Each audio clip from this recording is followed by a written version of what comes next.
Number 3 digit का बनाना है ABC,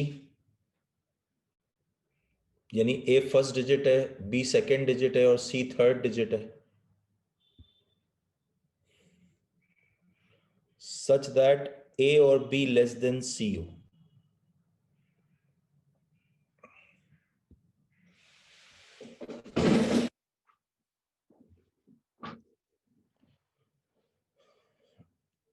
तो इसमें देखिए काउंटिंग से ही हो सकता है। ए फर्स्ट डिजिट है, बी सेकेंड डिजिट है और सी जो है वो लास्ट डिजिट है। So it has to be done by counting only, because कोई डायरेक्ट परमुटेशन कॉम्बिनेशन नहीं लगेगा इसमें, मतलब फॉर्मूले के टर्म्स में। तो इसमें देखिए जो लार्जेस्ट डिजिट है वो सी है, तो सी को फिक्स करते जाइए। देखिए आपको ए लेना है, बी भी लेना है और सी भी लेना है। फॉर एग्जाम्पल हम फिक्स कर दें कि C2 है,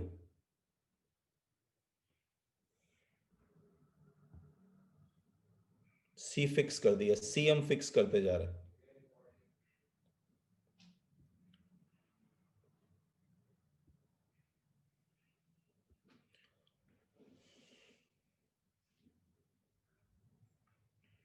As you can notice,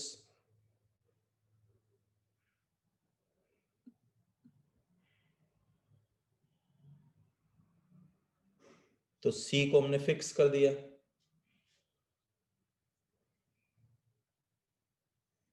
2। अब बताइए अगर C की वैल्यू 2 है और B लेस देन C है तो B तो 0 1 हो सकता है।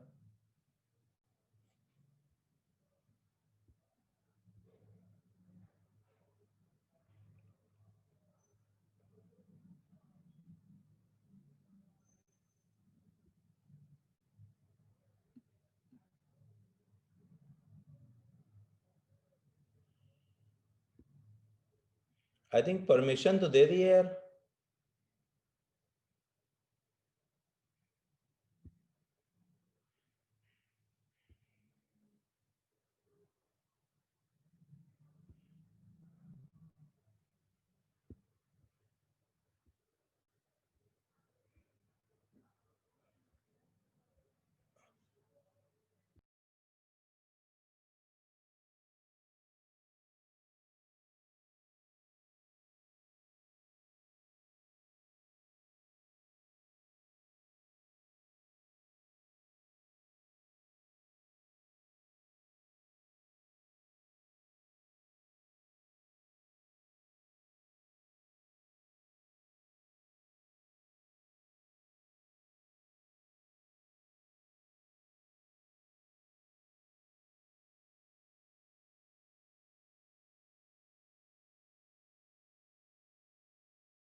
I will remove all persons with their video of, will without thinking कि आपका छूट रहा है और यू गो टू हेल।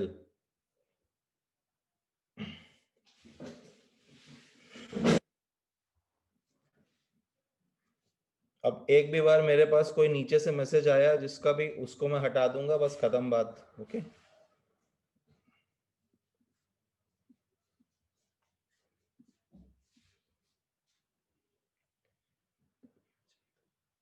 ए, ए 0 नहीं हो सकता ना, ए फर्स्ट डिजिट है।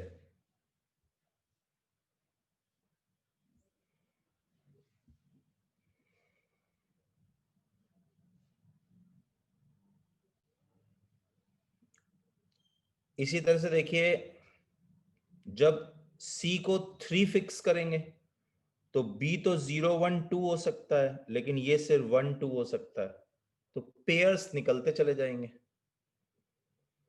जैसे देखिए इसमें ए की एक ही वैल्यू है और बी की दो वैल्यूज हैं, तो पेयर्स ऑफ ए बी वो काउंट करते जाइए, तो ये दो ही आएंगे।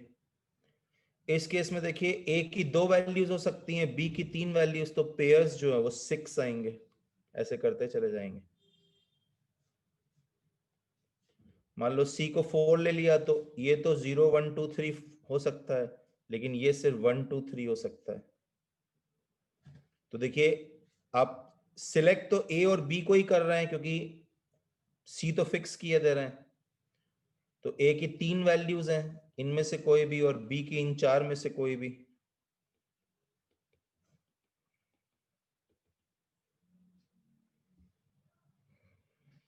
Rest looks totally okay.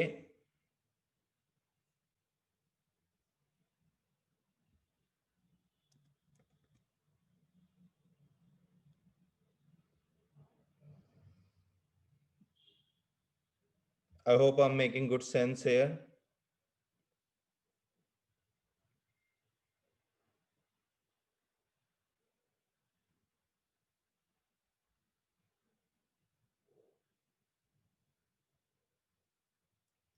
आगे बढ़ सकते हैं, I'm sure.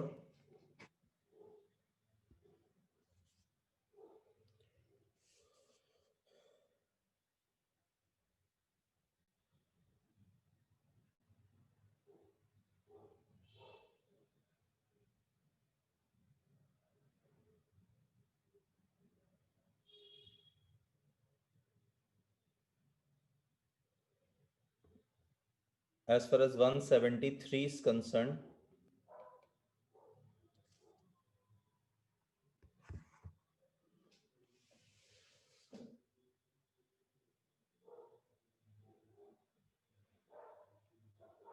तो उसमें देखिए क्या हो रहा है कि ये भी एक 3 डिजिट का नंबर है और ये भी एक 3 डिजिट का नंबर है।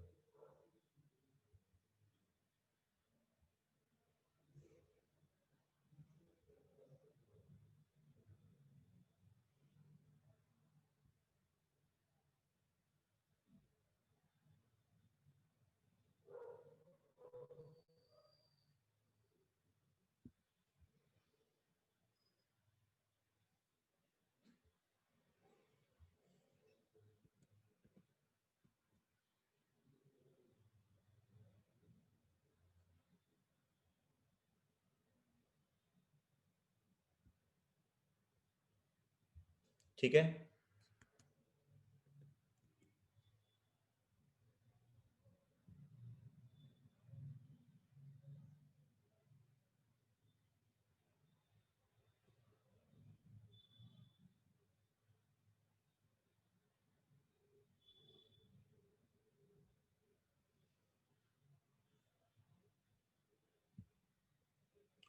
वन 137 पहले ही हो चुका है,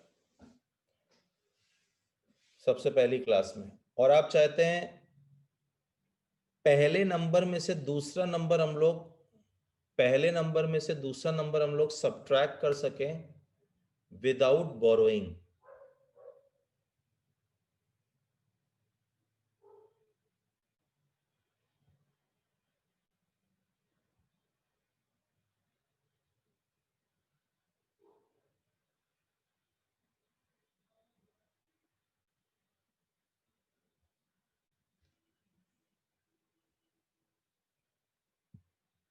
ठीक है।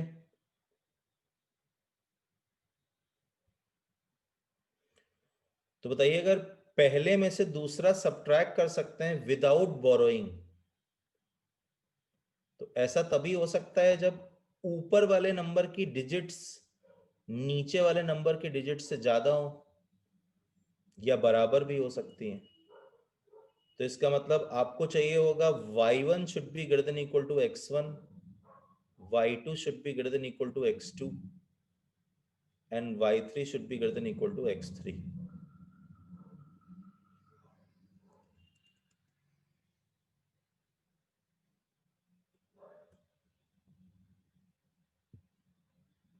I hope you read that.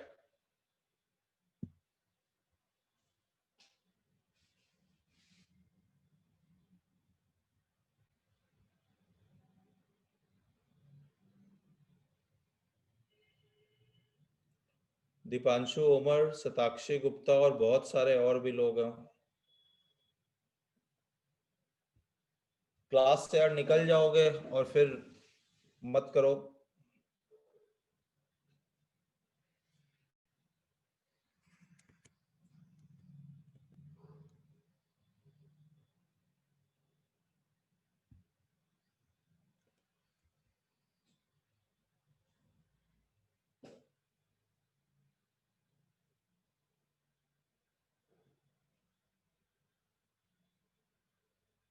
ठीक है, तो आपने इतना पढ़ा होगा अब तक, आई एम श्योर, बहुत क्लियरली।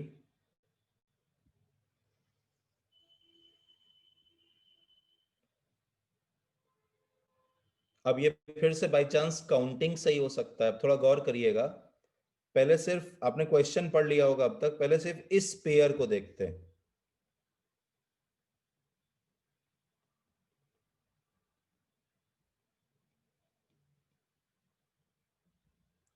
फिर उसी तरह से y2 x2 का पेयर लेंगे और उसी तरह से y1 x1 का पेयर लेंगे। क्वेश्चन आपने अब तक पढ़ लिया होगा, विदाउट बोरोइंग का मतलब वही कैरी ना लेना पड़े, बोरो ना करना पड़े।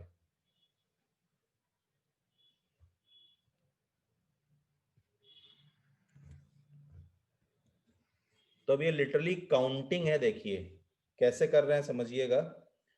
मान लो x3 जो ये वाली डिजिट है उसको हमने 0 ले लिया,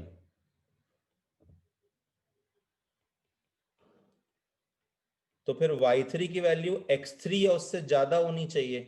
आपको चाहिए y3 greater than equal to x3।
तो ये 55 पेयर्स आ जाएंगे। आगे मैं नहीं समझा रहा हूँ, आई थिंक अब पूरी मैटर तो समझ में आ ही गया होगा, तो उससे अब क्या करना है वो अंडरस्टूड है।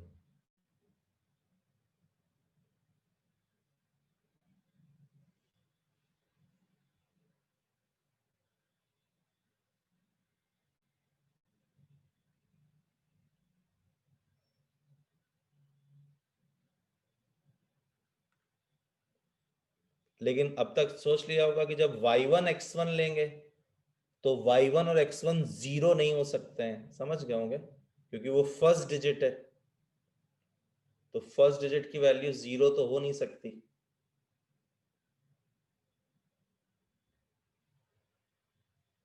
I think it's already now self-explanatory for everybody, I hope.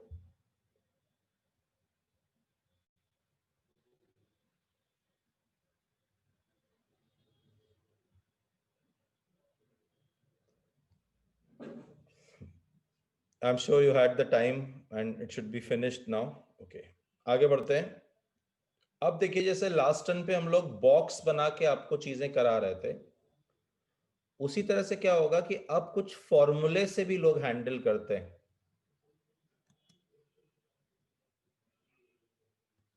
ठीक है,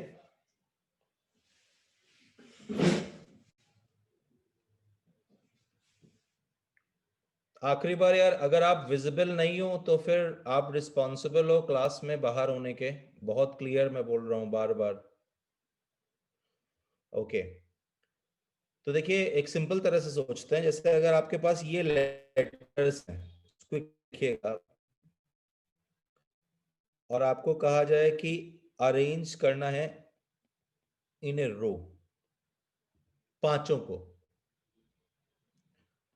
तो 5 बॉक्स बनेंगे अगर बॉक्स से सोचा जाए, और इन पांचों को आपको अरेंज करना। You can understand very very quickly without fail.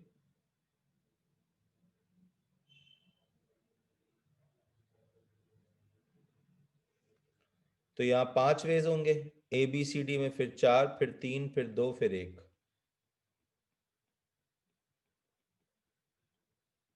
तो बताइए फैक्टोरियल 5 वेज आ जाएंगे।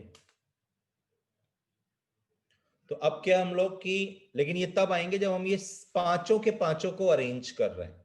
ठीक है, तो अब क्या होता है कि कई चीजें हम लोग फॉर्मूले से भी इसमें फिर हैंडल करने लगते हैं। बहुत सारी चीजें we handle by formula, so now we are doing it that way. तो अब पहला फॉर्मूला आ जाता है,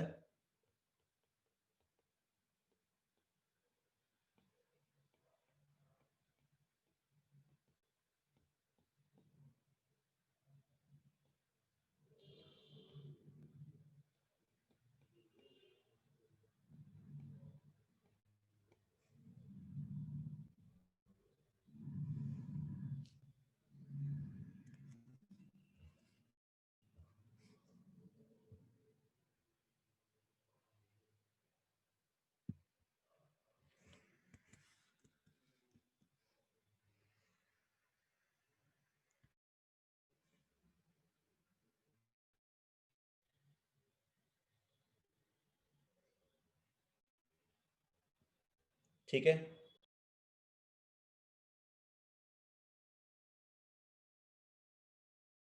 different words that can be formed by arranging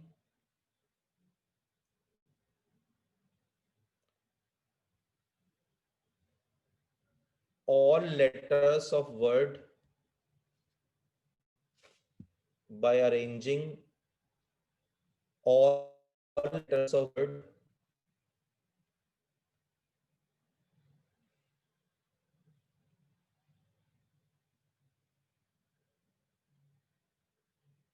orbit.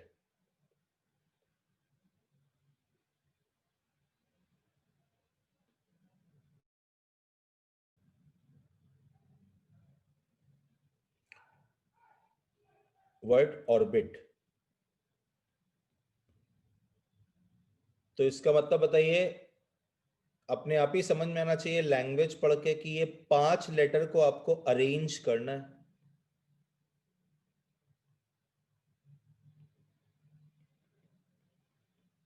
और पांचों को करना है। और अरेंज क्यों करना है? क्योंकि वर्ड्स बनाने हैं, तो वर्ड्स का मतलब लेटर्स को अरेंज करना होता है। तो सीधे आंसर आ जाएगा फैक्टोरियल 5 यानी कि 120। I think it's quite a clear thing for everyone. ठीक है,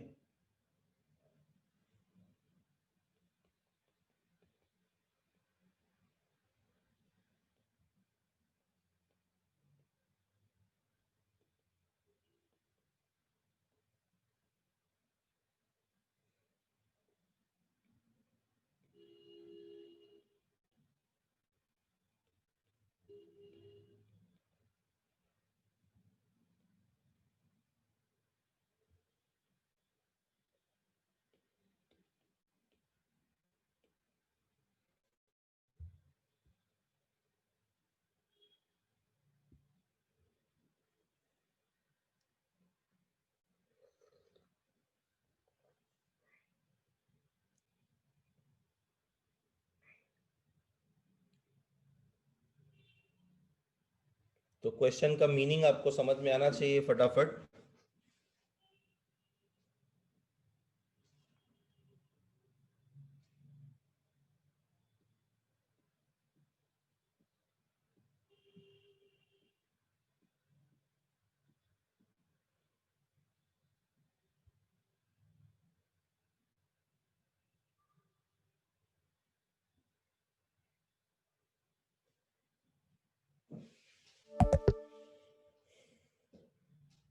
तो देखिए, जैसे आपके पास चार अलग अलग फ्लैग हैं।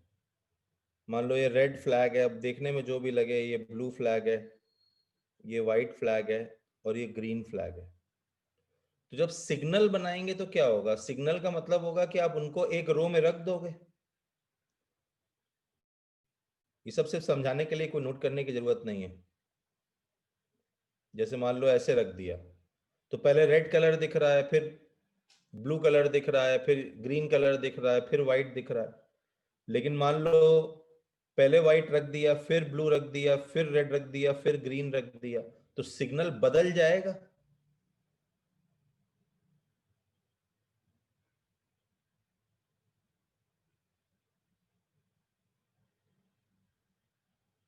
This is just to see,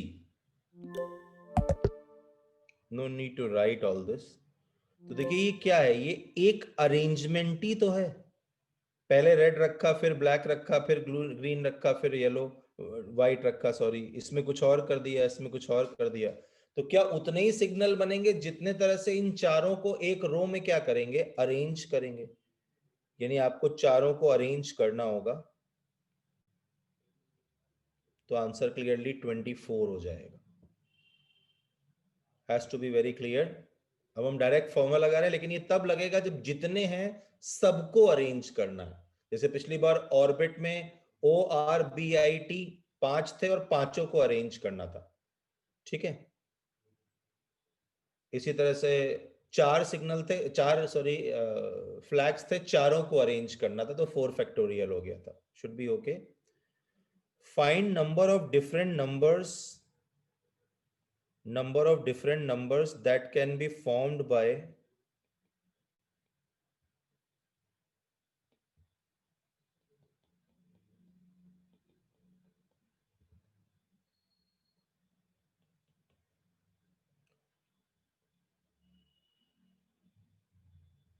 no no it's clear कि वो वन एक ही बार लेना है, ये सब तो अंडरस्टूड है लैंग्वेज में, कि सभी को आपको लेके बनाना है।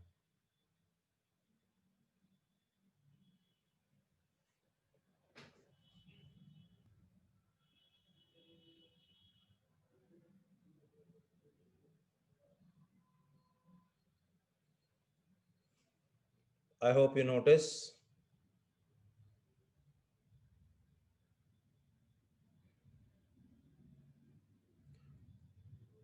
अब ये हमें दिमाग में काफी क्लियर है कि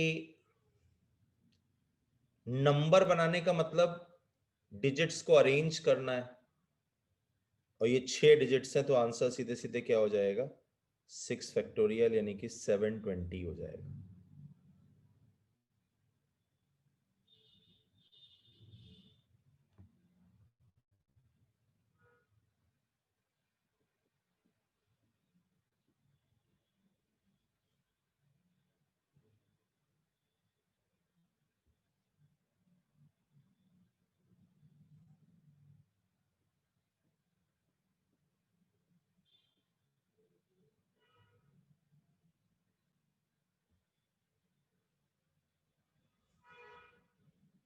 लैंग्वेज से काफी क्लियर है, यूजिंग ऑल डिजिट्स मतलब सबको लेके बनाना है।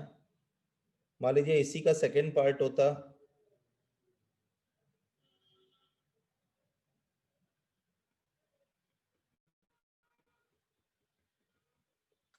देखिए अभी क्या हो रहा है, अब आपको फॉर्मूले पे फोकस करना है। जैसे हम लोग बॉक्स बना के कर रहे थे, वो तो था ही अपनी जगह, लेकिन अब हाउ टू यूज फॉर्मूला वो भी इक्वली आना चाहिए।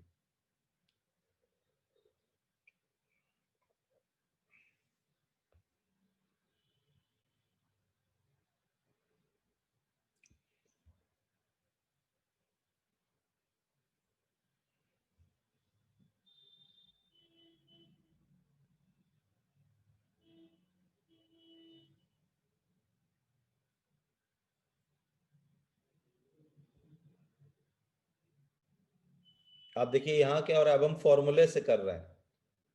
तो बेस्ट तरीका क्या होगा अगर फॉर्मूले से कर रहे हैं, कि पहले आप, हमें पता है जीरो फर्स्ट प्लेस पे आ नहीं सकता है, तो अगर फॉर्मूले से करना है तो इसका तरीका ये हो सकता है कि पहले आप ये सोचो कि जीरो कहीं भी आ सकता है।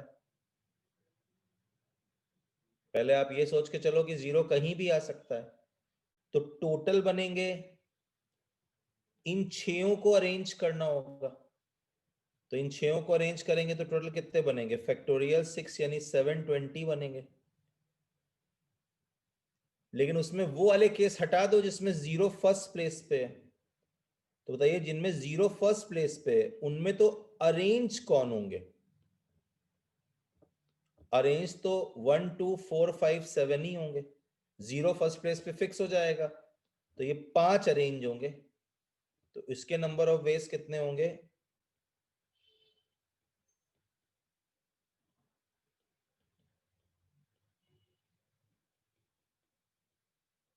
वो 5 फैक्टोरियल हो जाएंगे। तो आंसर 6 फैक्टोरियल -5 फैक्टोरियल हो जाएगा। मतलब अब हम फॉर्मूले से कर रहे हैं, बात पूरी गौर करिएगा कि अब आप फॉर्मूला लगा रहे हैं। फॉर्मूला एक ही है, अगर n डिफरेंट चीजें हैं और उन सबको एक रो में अरेंज करना है तो उसके नंबर ऑफ वेज कितने होते हैं, फैक्टोरियल n होते हैं।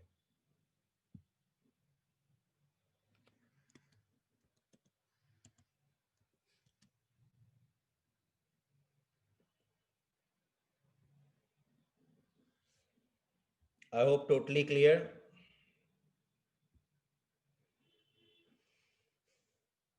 अब आपको कोई पिक्चर में कुछ दिखाई नहीं देगा, ये बात समझ में आनी चाहिए, क्योंकि अब हम सीधे फॉर्मूला लगा रहे हैं। Now we are using the formula.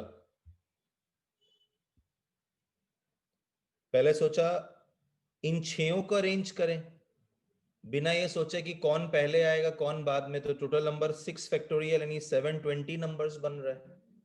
Total 720 numbers बन रहे हैं, विच मेक सेंस। ठीक है।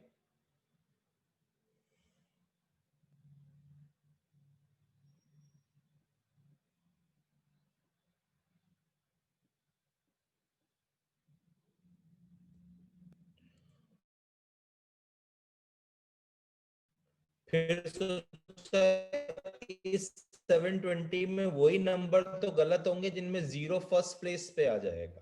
तो उसमें क्या होगा, जीरो तो फर्स्ट प्लेस, लेकिन ये पांचों तो आगे पीछे कैसे भी हो सकते हैं। तो इन पांचों के कितने अरेंजमेंट्स आएंगे, 5 फैक्टोरियल वेज आएंगे।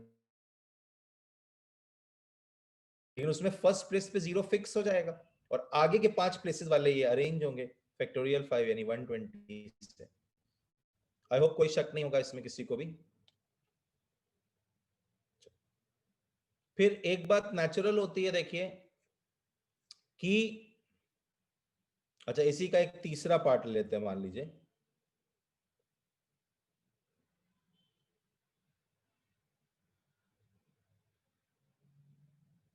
ओके। कभी कभी क्या होता है, देखिए जैसे चीजों को हम लोग अक्सर क्या होता है रो में अरेंज करते हैं। लेकिन अगर बताइए आप रो में अरेंज ना करके कॉलम में अरेंज करें, यानी वर्टिकली अरेंज करें, तो बड़ी बेसिक बात मैं यहाँ से आपसे पूछ रहा हूं। जैसे बताइए ये 3 लेटर्स हैं, कई चीजें सिर्फ देखना भी काफी होगा बस वो। जैसे ये 3 लेटर्स हैं, ठीक है। अभी इनको रो में अरेंज कर रहे हैं,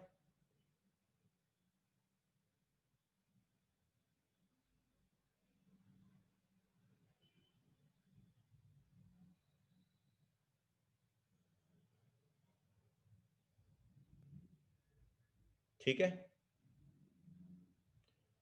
लेकिन अगर उनको रो में ना अरेंज करके, जैसे ए एन डी रो में लिखा है वैसे ए एन डी कॉलम में लिख दें। डीएनए रो में लिखा है ऐसे डीएनए कॉलम में लिख दें। मतलब एक डीएन रो में लिखा है उसकी बजाय डीएन ऐसे कॉलम में लिख दें। तो बताइए क्या नंबर ऑफ वेज पे कोई फर्क होगा? क्या नंबर ऑफ वेज पे कोई फर्क होगा? कोई फर्क नहीं होगा। जो नंबर ऑफ वेज आएंगे वो तो उतने के उतने ही आएंगे। तो इसका मतलब एक लाइन लिख सकते हैं, number of ways of arranging in rows,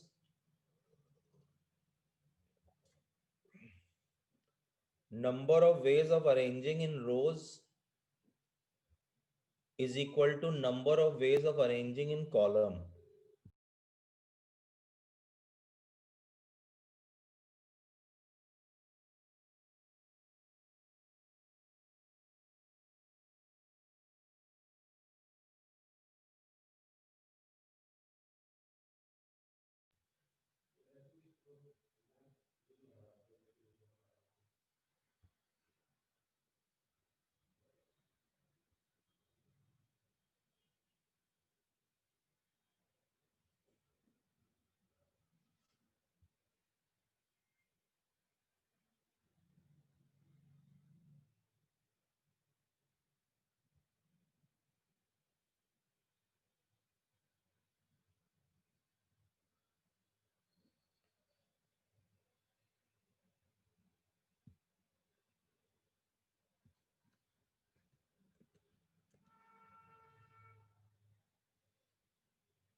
Number of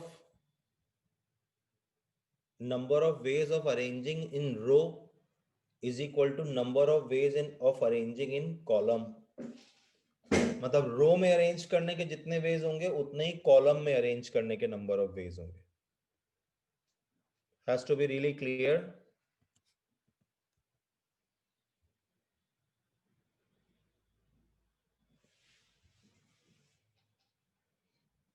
ठीक है. जैसे कहा जाता है,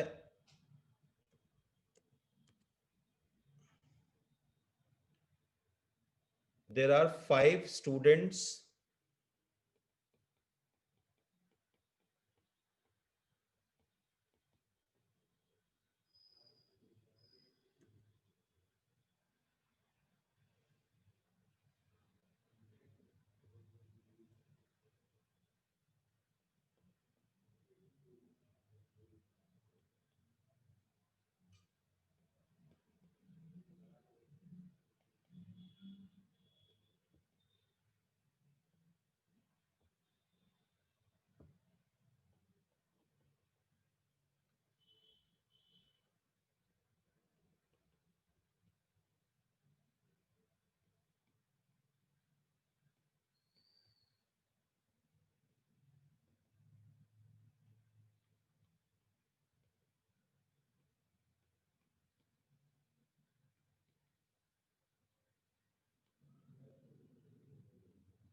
तो क्वेश्चन का मतलब बहुत क्लियर होना चाहिए कि क्या वो कह रहा है.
फर्स्ट प्लेस पे ए आ गया, सेकंड में बी, थर्ड में सी, ये एक वे ऑफ रैंकिंग हो गया। लेकिन मान लो मैंने ऐसे रैंक कर दिया तो ये दूसरा वे हो गया। मान लो मैंने ऐसे कर दिया तो ये तीसरा वे हो गया। काफी कुछ सुनने वाला है, उतना तो बार बार लिखा जाता है बोर्ड पे समझाने के लिए। तो एक तरह से क्या हो रहा है बताइए, ये पांचों चीजें अरेंज हो रही हैं, ये पांचों चीजें अरेंज हो रही हैं, बस एक रो में अरेंज ना होके क्या हो रही हैं, एक कॉलम में अरेंज हो रही है। एक रो में अरेंज ना होके एक कॉलम में अरेंज हो रही है। Has to be very clear.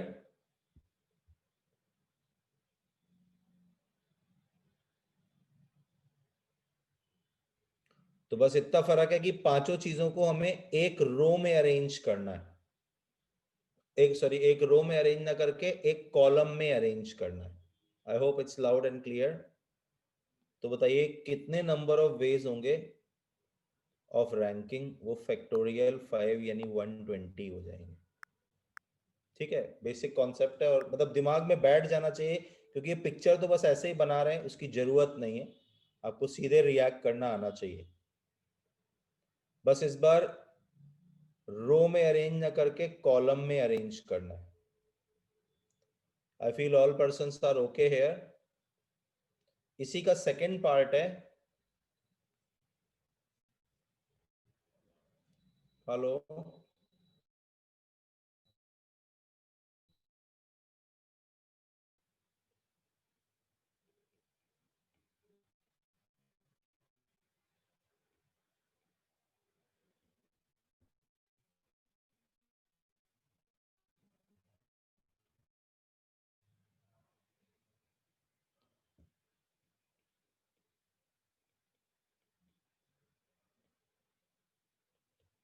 Focus करिएगा अच्छी तरह से कि क्या बताया जा रहा है।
अगर हमें ये चाहिए कि सी की रैंक डी से बेटर होनी चाहिए, सी की रैंक डी से बेटर होनी चाहिए, ऐसा हमें चाहिए, तो इसमें एक तरीका ये हो सकता है कि हम कॉमन सेंस लगाएं। और कॉमन सेंस कुछ इस टाइप की हो सकती है, देखिए कि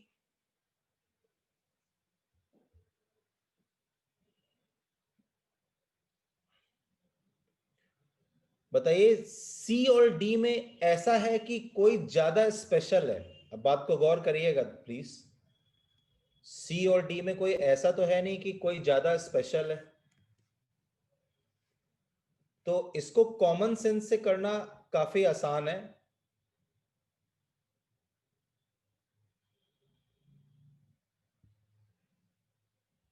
कैसे? That's a question. अगर हम एक सिंपल सेंस लगाएं, एकदम बेसिक सेंस, तो वो ये सीधे सीधे देखिए कि अगर हम इन 5 लोगों को अरेंज करते हैं, टोटल वेज उसमें 120 आते हैं। फोकस रखिएगा। अब इस 120 में हर पॉसिबल वे,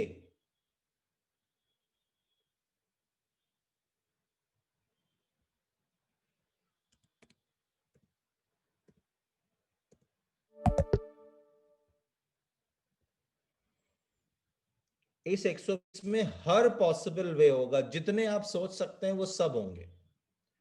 तो बताइए इन 120 वेज में से क्या ये नेचुरल है कि जितने वेज में सी डी से ऊपर रहा होगा उतने ही वेज में डी सी से ऊपर रहा होगा? भाई ऐसा तो है नहीं कि सी और डी में सी स्पेशल है या डी स्पेशल है। भाई जैसे इस 120 में तो सारे वेज होंगे, इस 120 में तो सारे वेज होंगे। ठीक है, I hope that's really clear.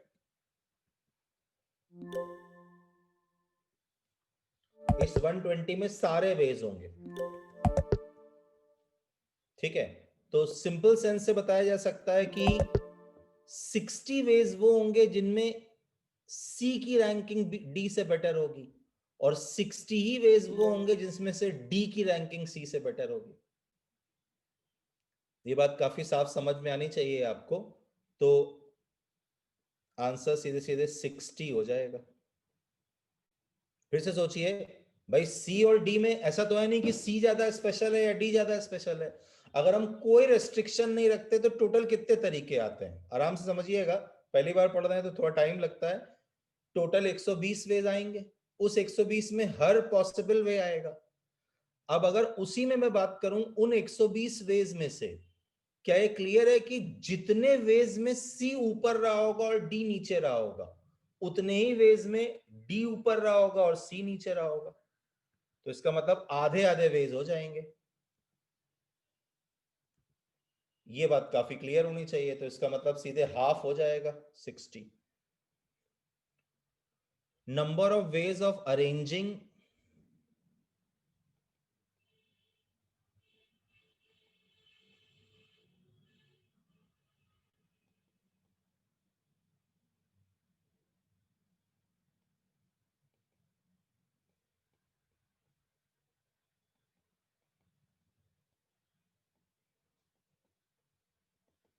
देखिए पिछली क्लास और अब में जो फर्क है वो आपको समझ में आना चाहिए। वो फर्क सीधा सीधा ये है कि अब हमें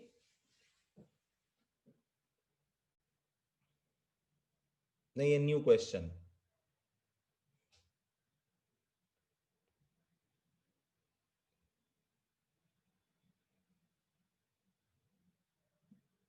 अब हम सीधे फॉर्मूला लगा रहे हैं। जैसे पिछले टर्म पे हर चीज लिख लिख के आपको पिक्चर दिख रही थी, वो पिक्चर अब नहीं है कुछ भी।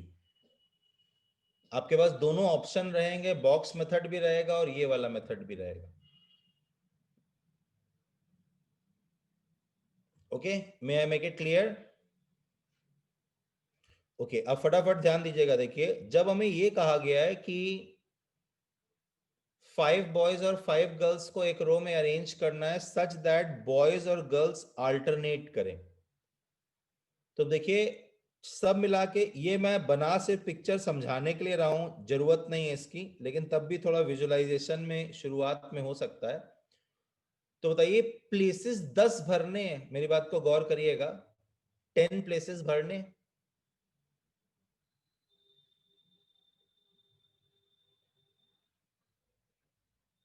ठीक है, बल्कि मैं इस पे 1 मिनट बाद आता हूं, एक अलग से एक चीज लिखवा भी देता हूं।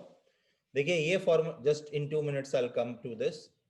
ये बात तो हम लोग समझ चुके हैं। अब तक मैं फिर से याद दिला दूं कि अगर n डिफरेंट चीजें हैं और उनको एक रो में अरेंज करना है, n डिफरेंट चीजें हैं उनको एक रो में अरेंज करना है या उनको एक कॉलम में अरेंज करना है, तो नंबर ऑफ वेज कितने होते हैं? फैक्टोरियल n होते हैं। n डिफरेंट थिंग्स को एक रो या कॉलम में अरेंज करना होता है तो नंबर ऑफ डिफरेंट वेज कितने होते हैं? फैक्टोरियल n होते हैं।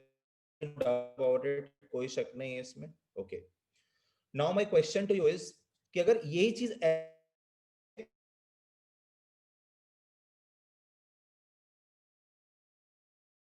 मेरी बात, पोजीशंस कुछ इस तरह से हैं, जैसे रो या कॉलम ना हो के मान लीजिए ये पोजीशंस है, गौर करिएगा आराम से, ठीक है।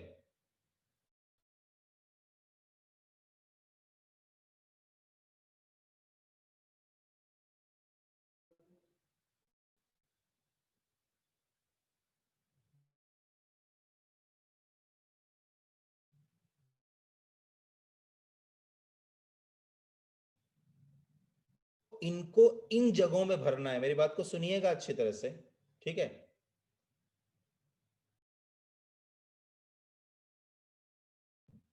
ठीक है, तो जरा सोच के बताइए, सेम फंडा है, इस प्लेस को भरने के कितने वेज होंगे?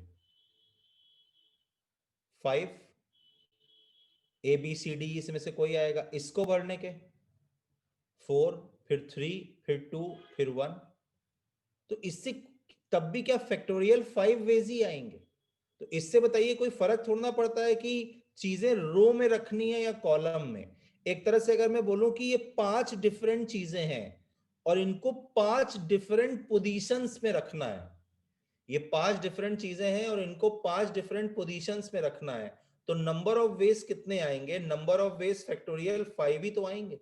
मतलब कॉन्सेप्चुअली बहुत क्लियर होना चाहिए आपको जो भी बताया जा रहा है, ठीक है। I hope it is very much clear.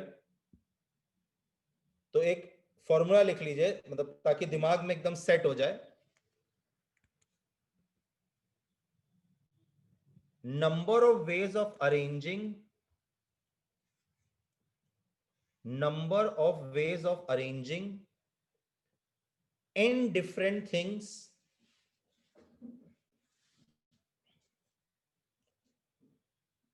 at n different positions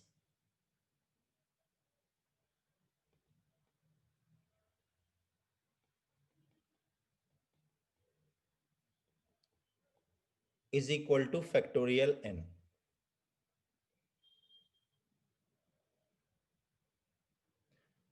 n different चीजों को अगर n डिफरेंट पोजीशंस में रखेंगे, n डिफरेंट चीजों को अगर n डिफरेंट पोजीशंस में रखेंगे, अब जरूरी नहीं है कि वो पोजीशंस रो में हो या कॉलम में हो, रैंडमली कहीं भी हो सकती हैं, तो number of ways of arranging कितना आएगा? वो क्लियरली फैक्टोरियल n आएगा। I thought it's very clear to you, okay. अच्छा, जैसे कहा जाए, उस क्वेश्चन पे अभी 2 मिनट बाद आ रहे हैं, उसमें और कुछ है नहीं, ओके। जैसे ये एक टेबल है और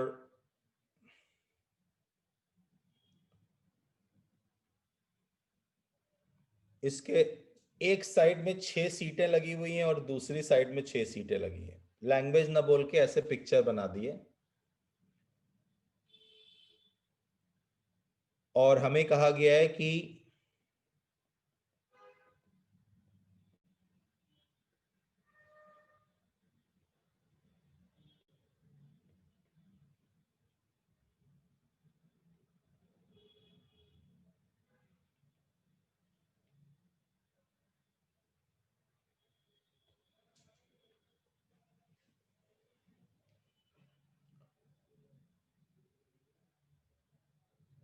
देखिए इस चैप्टर में क्या होता है अक्सर, मतलब स्पेशली एडवांस में जो आता है वो बेसिक सेंस आता है हमेशा। मतलब आप चीजें इसमें बहुत अजीब अजीब टाइप की भी पढ़ोगे, एक दो चार,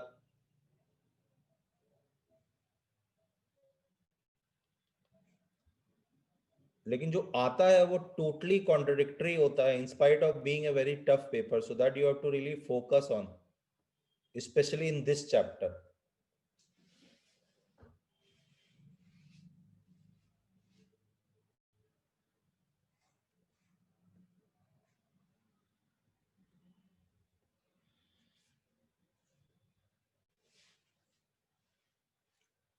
तो देखिए बहुत ही क्लियर होना चाहिए, सीधे सीधे आपको 8 बॉयज और 4 गर्ल्स हैं, यानी टोटल 12 लोग हैं। ऑब्वियसली पर्सन है तो सब डिफरेंट होंगे। और बताइए पोजीशंस भी कितनी है ये? सब मिला के ये पोजीशंस भी कितनी है, ये भी तो 12 ही है। अब ये रो में है, कॉलम में है, कहीं कहीं है, उससे कोई मतलब नहीं है। सीधी बात है, 12 लोगों को 12 पोजीशंस में आपको सेट करना है, अरेंज करना है, तो आंसर फैक्टोरियल 12 हो जाएगा। आई थॉट इट्स वेरी क्लियर। इसी का सेकेंड पार्ट है, आंसर सीधे सीधे 12 फैक्टोरियल था लास्ट क्वेश्चन का। इसी का सेकेंड पार्ट है, number of ways of seating if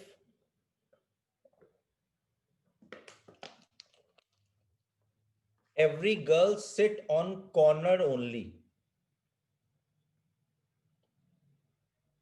such that every girl sit on corner only.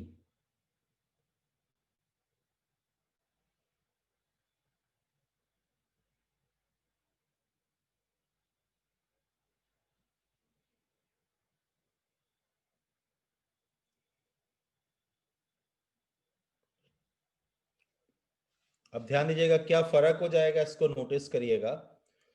पिछली बार क्या था, 12 सीटें थी, 12 लोग थे, कोई कहीं पे भी बैठ सकता है, तो 12 फैक्टोरियल थे टोटल वेज।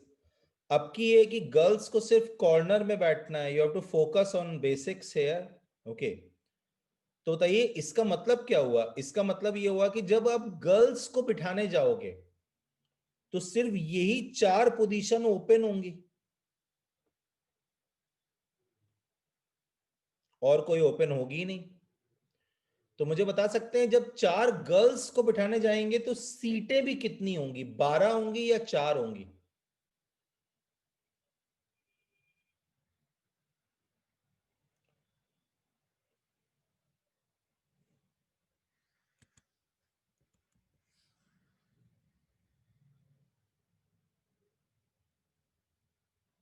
जब हम,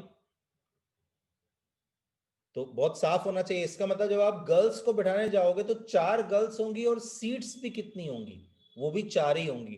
तो गर्ल्स को अरेंज करने के नंबर ऑफ वेज फैक्टोरियल 4 होंगे। अच्छा, अब बताइए, अब 8 बॉयज बचेंगे और सीटें भी तो 8 होंगी। तो अगर 8 बॉयज बचेंगे और सीटें भी 8 होंगी तो वो अपने उन 8 सीटों में अरेंज होंगे। तो answer clearly 4 factorial into 8 factorial हो जाएगा। रीजन आपको समझ में आना चाहिए, वो भी साफ साफ।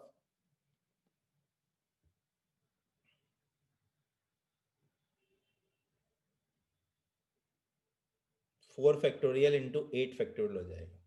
अब उस क्वेश्चन पे आ जाते हैं, इसलिए मैंने सोचा एक बार और पूरा क्लियर कर दूं। अब फटाफट ध्यान दीजिएगा, it's about one line, you have to now please go back to that question.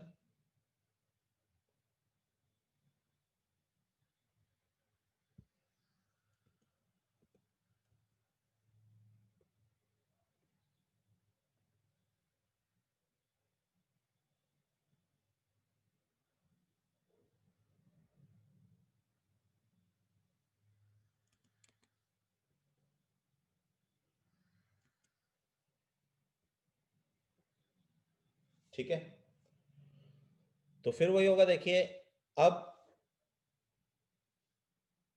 लेकिन इसमें ये नहीं दिया है कि बॉयज गर्ल्स अल्टरनेट होने हैं, लेकिन स्टार्ट किससे होना है ये नहीं पता है। तो पहले मैं मान लू, मान लीजिए बॉयज से स्टार्ट हो रहा है, तो बताइए अगर बॉयज से स्टार्ट हो रहा है तो इन 5 जगहों पे बॉयज बैठेंगे, जिनको मैंने थोड़ा मोटा कर दिया है, तो उसके फैक्टोरियल 5 वेज होंगे। और जो सिंगल लाइन से सीटें हैं उनमें गर्ल्स बैठेंगी, लेकिन 5 सीटें हैं, गर्ल्स भी 5 है, तो 5 फैक्टोरियल आएगा।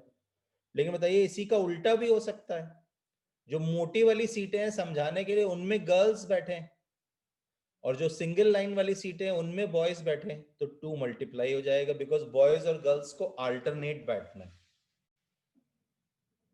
I think it's nothing big at all.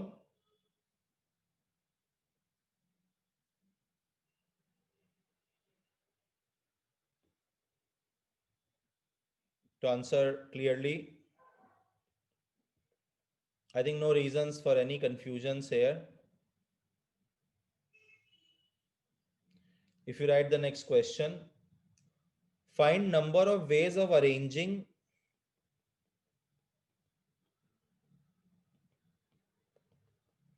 all letters of word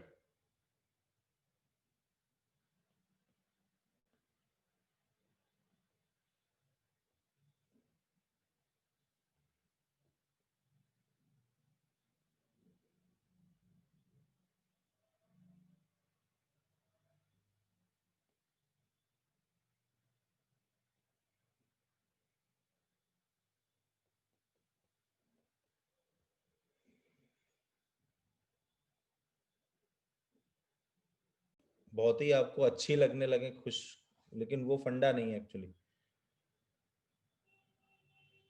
तो देखिए इसमें थोड़ी सी काउंटिंग है। सबसे पहले अगर आप ध्यान से देखें तो टोटल 9 लेटर्स हैं, तो 9 पोजीशंस भरेंगी। हम एक्चुअली फॉर्मूला ही लगा रहे हैं, लेकिन वो पिक्चर सिर्फ आपको थोड़ा क्लियर करने के लिए कहीं कहीं बना देते हैं। आपको फोकस फॉर्मूले पे ही करना है कि हमें सीधे फॉर्मूला लगाना है।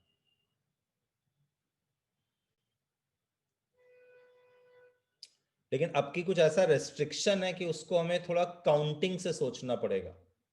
तो हम चाहते हैं देखिए कि एन और आर के बीच में एग्जैक्टली 3 लेटर हो। तो पहले क्या करते हैं, एन और आर की पोजीशंस फिक्स करते हैं। अब मेरी बात सुनिएगा आराम से। तो बस मैं पूछ रहा हूं आपसे, क्या एन और आर यहां हो सकते हैं? क्योंकि बताइए अगर एन और आर 1 और 5 में होंगे तो बीच में ऑटोमेटिकली 3 जगह आ जाएंगी। ठीक है, you have to focus. Okay, this is counting. अच्छा बताइए, क्या एन और आर यहां हो सकते हैं? This is counting, no NCR. यहां भी तो हो सकते हैं। ये कौन सा केस हुआ? एन और आर होगा सेकंड और सिक्स्थ में, ये केस काउंटिंग है। अच्छा बताइए, क्या एन और आर यहां हो सकते हैं 3 और 7 पे? काफी क्लियर होना चाहिए।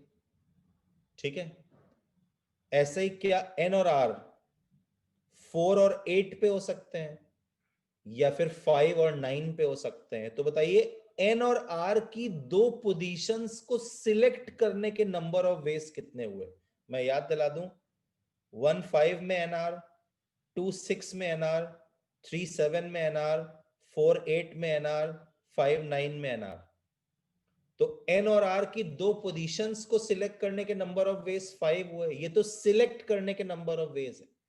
लेकिन अब बताइए, मैं कोई भी एक एग्जांपल ले लूं। मैंने मान लीजिए ये पोजीशन सिलेक्ट की, गौर करिए, एक पोजीशन सिलेक्ट कर लो जिसमें 3 को रख दो, तो उसके नंबर ऑफ वेज 3 होंगे।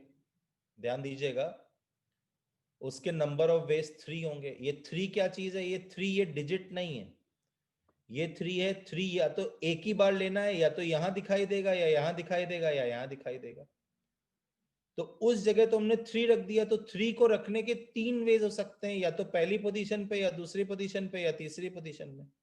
अब 3 किसी एक जगह आ गया, लेकिन बाकी दो जगह पे तो 3 आना नहीं चाहिए, क्योंकि 3 सिर्फ वंस यूज हो रहा है, एक ही बार यूज हो रहा है। तो अब बाकी जगहों पे 0 से लेकर 9 तक एक्सेप्ट 3 आ सकता है। तो बाकी दो जगह पे 9 9 वेज होंगे, यानी ये 243 सच नंबर्स बनेंगे। लेकिन ये 243 क्या है? 243 नंबर ऑफ नंबर्स है। अब ध्यान दीजिएगा, अब हम बात कर रहे हैं जिसमें 3 यूज्ड है एग्जैक्टली ट्वाइस। इसको पिछले आर्टिकल से रिलेट मत करिएगा, मैं उससे भी बता सकता हूं, लेकिन इससे ज्यादा आसान समझ में आ रहा है। बॉक्स तो आप पढ़ ही चुके हैं पिछले टर्न पे, तो लगा ही सकते हैं। अच्छा बताइए, अगर 3 को एग्जैक्टली दो जगह यूज होना है, अगर 3 को एग्जैक्टली दो जगह यूज होना है, ठीक है, तो आप चाहे काउंटिंग से करो या जैसे भी करो, काउंटिंग से भी कर लेते हैं, या तो फर्स्ट सेकंड पे, या सेकंड थर्ड पे, या थर्ड फर्स्ट पे। तो 3 को रखने के 3 वेज हुए, या तो 2 3, मतलब आप 3 को एग्जैक्टली दो बार यूज करना है, तो 3 3 या तो 1 2 पे जाएगा, या फिर 2 3 पे जाएगा, या फिर 3 1 1 3 पे जाएगा। तो 3 वेज हो गए। और जो एक जगह बच गई उसमें 0 से 9 तक कुछ भी आ सकता है एक्सेप्ट 3। तो उस जगह को भरने के कितने वेज होंगे? उस जगह को भरने के 9 वेज होंगे, यानी 27 सच नंबर्स आएंगे। अच्छा, ये तो बहुत ही ऑब्वियस है। अगर 3 यूज्ड थ्राइस तो ऐसा तो एक ही नंबर बनेगा, कोई बात ही नहीं। पहले यहां तक कोई शक नहीं होना चाहिए आपको।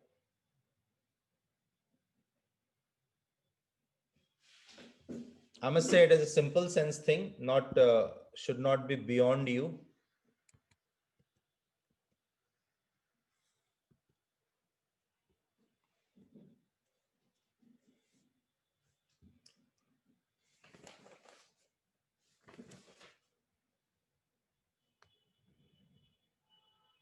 लेकिन अब देखिएगा, अब समझिए, हमें देखना है 3 कितने टाइम्स आएगा।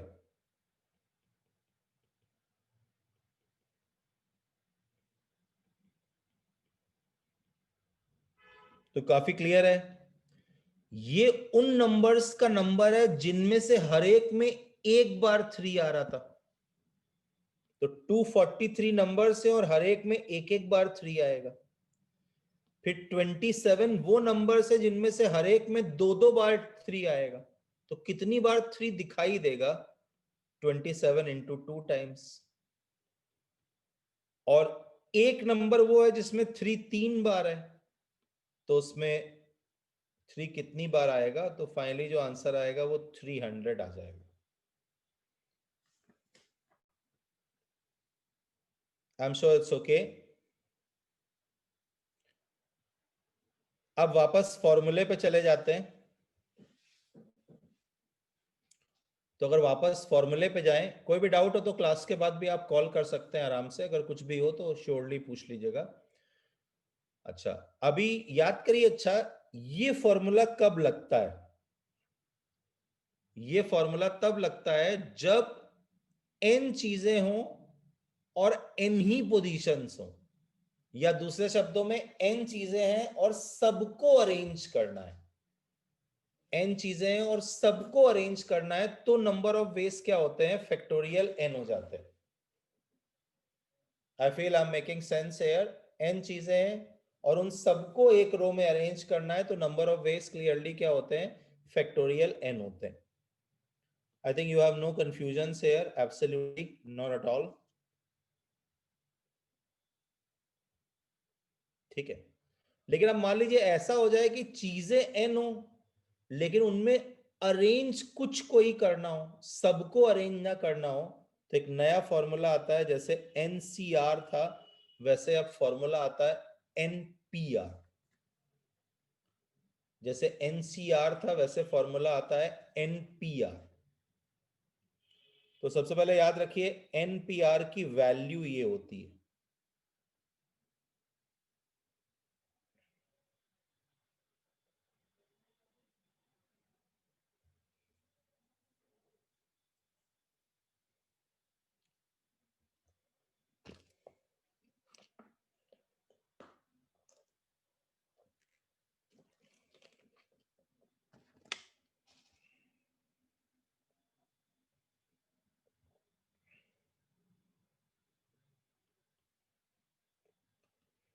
जैसे आपको 7p3 निकालना है, I'll explain you, पहले तो वैल्यू निकालना समझ लीजिए।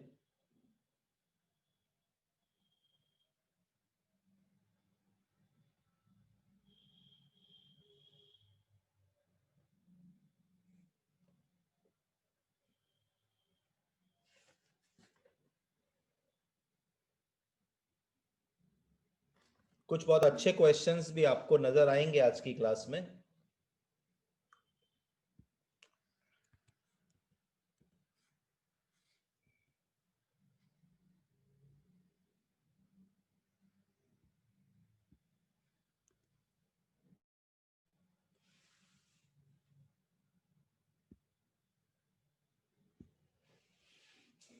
ठीक है, तो ये तो वैल्यू हो गई। अब इसका मीनिंग क्या होता है? तो मतलब इसका ये होता है,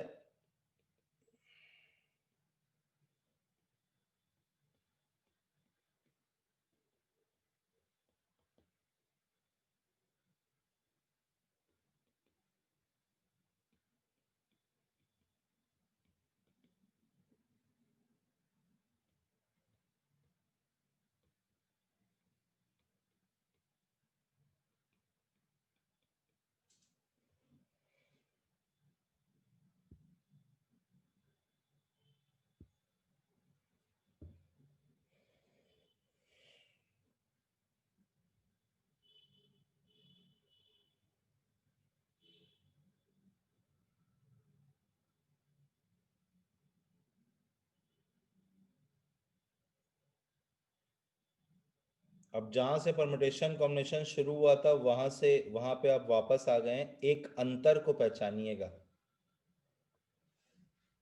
इससे पहले हम लोगों ने किया था number of ways of selecting R different things out of N different things, तो आंसर एनसीआर था। अब की सिलेक्टिंग ना हो के अरेंजिंग है, यानी टोटल चीजें एन है लेकिन उनमें से सिर्फ आर चीजों को अरेंज करना है। तो अगर एन में से सिर्फ आर चीजों को अरेंज करना है तो नंबर ऑफ वेज क्या होते हैं, एनपीआर होते हैं। ठीक है, और ऑफ कोर्स रो और कॉलम एक ही बात होती है, तो एनीवे चाहे रो में अरेंज करना हो चाहे कॉलम में, वो लिखने की कोई जरूरत नहीं है। ठीक है, तो देखिएगा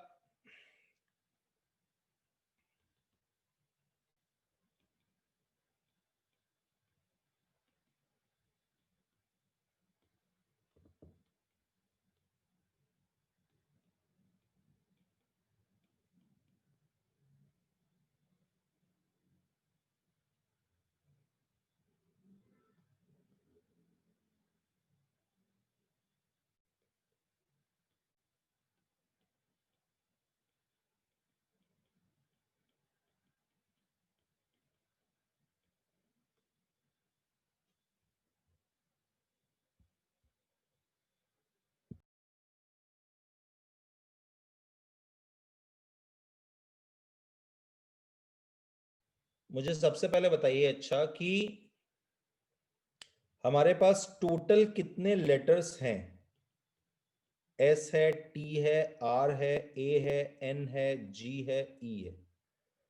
लेकिन हमें वर्ड कितने लेटर का बनाना है, वर्ड हमें 4 ही लेटर से बनाना है। अच्छा, और एक बात बहुत क्लियर होनी चाहिए कि हमें 4 लेटर का वर्ड बनाना है, तो बताइए क्या इन सातों को अरेंज करेंगे। पहली बात तो वर्ड बनाना है तो इसका मतलब अरेंज करेंगे, और क्या इन सातों को अरेंज करेंगे या इनमें से 4 को अरेंज करेंगे। अंडरस्टैंडेबली इन सातों को अरेंज ना करके इन 7 में से 4 को अरेंज करना होगा, तो एक तरह से सीधे फॉर्मूला लग जाएगा। एन तो टोटल 7 है लेकिन आपको अरेंज सिर्फ 4 को करना होगा, तो आंसर, और अरेंज करना होगा ये इंपॉर्टेंटली क्लियर होना चाहिए, तो आंसर 7p4 हो जाएगा।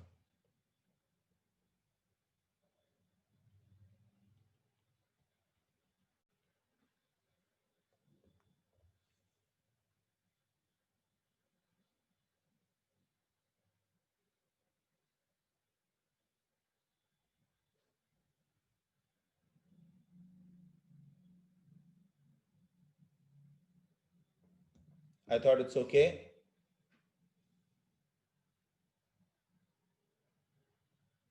अगला क्वेश्चन है,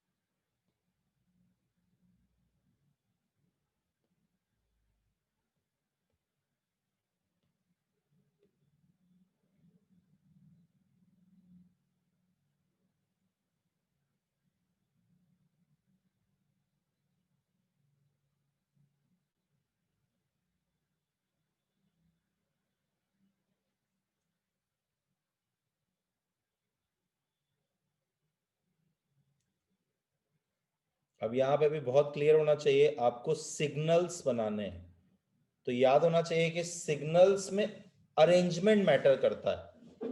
अगर कुछ रंग है रेड ब्लैक, आप रेड को पहले लिखोगे तो कुछ और सिग्नल बनेगा, ब्लैक को पहले रखोगे तो कुछ और बनेगा, तो ये नेचुरल है कि सिग्नल्स में अरेंजमेंट मैटर करता है। आई थॉट इट्स रियली क्लियर।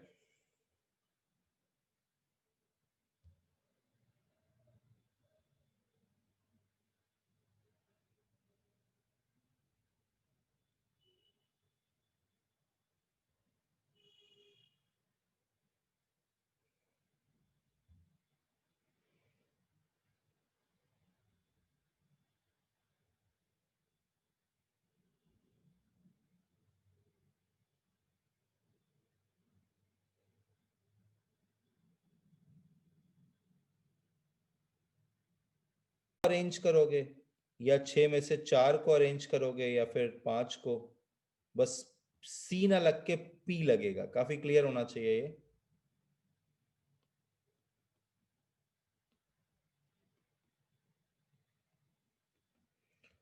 तो आंसर डेफिनेटली ये आ जाता है।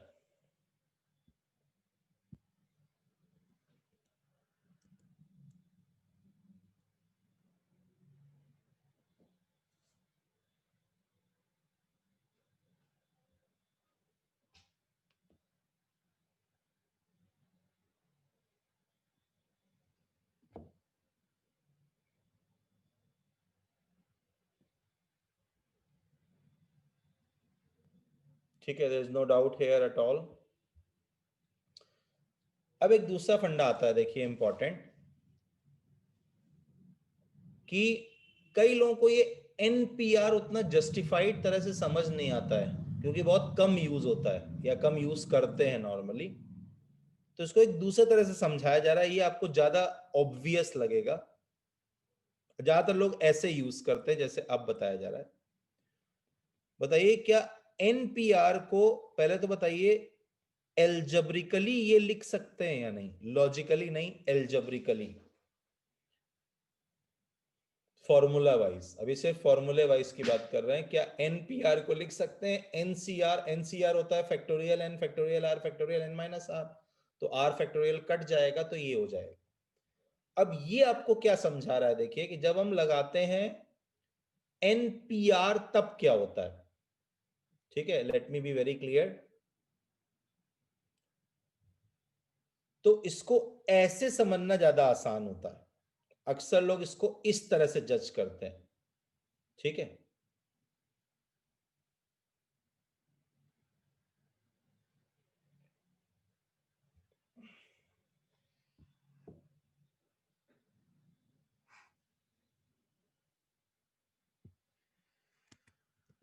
आई होप यू नोटिस मी।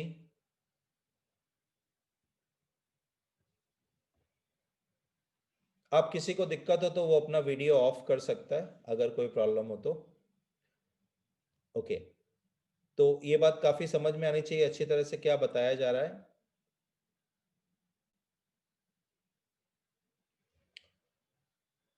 ये क्या करता है, एक बार पुराना सवाल उठाते हैं, बहुत इंपॉर्टेंट कॉन्सेप्ट है ये।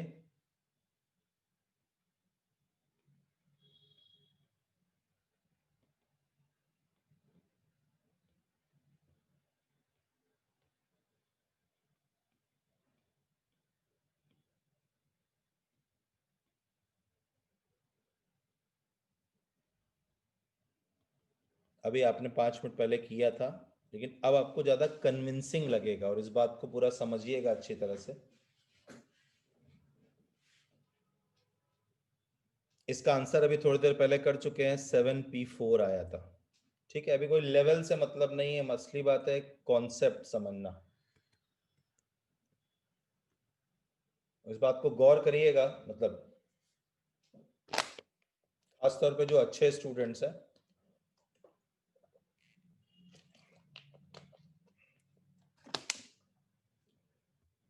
ठीक है, अब मेरी बात को समझिए। कुछ लोग ऐसे नहीं सोचते कि हम 7p4 कर रहे हैं, कुछ लोग ऐसे सोचते हैं कि अच्छा बताइए, जब मेरे पास टोटल 7 लेटर्स हैं, टोटल मेरे पास कितने लेटर्स हैं? 7 लेटर्स हैं, और मुझे बनाना 4 लेटर वर्ड है, तो एक समय पे मैं कितने लेटर्स को यूज करूंगा? अरेंज नहीं, यूज करूंगा। जब एक कोई वर्ड बनाऊंगा तो एक समय पे कितने लेटर्स यूज हो रहे होंगे एट ए टाइम? आप एग्री करेंगे, at a time 4 letter use हो रहे होंगे। ठीक है, तो मान लो, अच्छा मैं एक मिनट अपना दिमाग फिक्स कर दूं कि मैं इनको यूज करके वर्ड बना रहा हूं। मेरी बात को पूरा गौर करिएगा अच्छी तरह से। मतलब ये मैंने फिक्स कर दिया कि मुझे जो लेटर बनाना, वर्ड बनाना है, वो मुझे STAE से ही बनाना है। मुझे जो वर्ड बनाना है वो मुझे STAE से ही बनाना है, किसी और से नहीं बनाना है।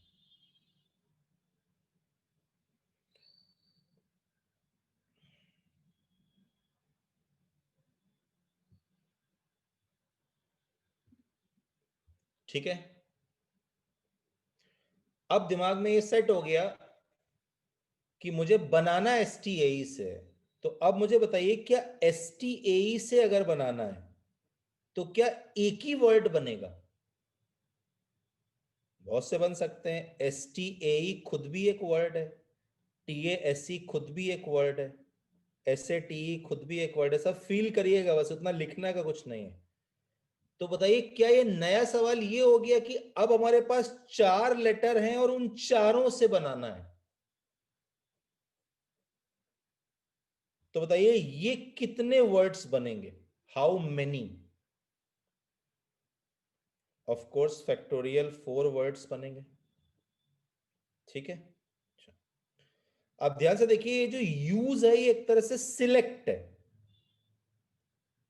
कि आपने लेटर्स फिक्स कर दिए हैं कि मुझे STAE से ही बनाना है, यानी 7 में से 4 लेटर निकाल लिए, अब उन चारों के चारों को अरेंज कर रहे हैं। तो अब हम लेटर ढूंढ नहीं रहे, मेरे पास 4 लेटर आ गए, उन चारों के चारों को मुझे अरेंज करना है, तो उसके फैक्टोरियल 4 वेज हो गए, कोई इसमें शक नहीं है, हम श्योर। ओके, मान लो मैं दिमाग में फिक्स कर दूं कि मुझे SAGE से ही वर्ड बनाना है। मान लो मैंने फिक्स कर दिया दिमाग में कि मुझे SAGE से ही बनाना है, किसी और से नहीं बनाना है। तो बताइए, SAGE से भाई कोई एक वर्ड थोड़ा ना बनेगा। SAGE भी खुद एक वर्ड होगा, GASE भी खुद एक वर्ड होगा, ऐसे फिर कितने बनेंगे? तो अब नया सवाल क्या हो जाएगा? अब नया सवाल हो जाएगा कि ये 4 लेटर हैं और आपको चारों को यूज करना है, चारों से बनाना है। तो वो पुराना वाला फॉर्मूला फैक्टोरियल n वाला फॉर्मूला लगेगा, तो फैक्टोरियल 4 वर्ड्स बनेंगे और यही बात होती चली जाएगी। अब मुझे बता सकते हैं, ये जो यूज लिखा हुआ है ये एक तरीका है, ये दूसरा तरीका है। इसमें बताइए मैं क्या कर रहा हूं, मैं वर्ड बना रहा हूं या पहले 4 लेटर सिलेक्ट कर रहा हूं? ये पहले क्या किया है, पहले 4 लेटर को सिलेक्ट किया है और फिर जिन्हें सिलेक्ट किया है उन चारों के चारों को अरेंज करे दे रहे हैं। और हर केस में कितने वर्ड्स बन रहे हैं? हर केस में फैक्टोरियल 4 वर्ड्स बन रहे हैं। तो बताइए, जितने ये केसेस आएंगे फिक्स करने के या सिलेक्ट करने के, और हर केस में फैक्टोरियल 4 वर्ड्स बनेंगे, तो अब बताइए, ये जो STAE है, SAGE है, ऐसे कितने वेज होंगे? तो ये तो 7 में से 4 का सिलेक्शन हो गया, तो इसके नंबर ऑफ वेज 7C4 हो जाएंगे। ये क्या हुआ? पहले आप सिलेक्ट करेंगे 4 लेटर्स को, और एक बार वो आपके हाथ में आ गए तो उन चारों को अरेंज करने के ये तरीके हो जाएंगे।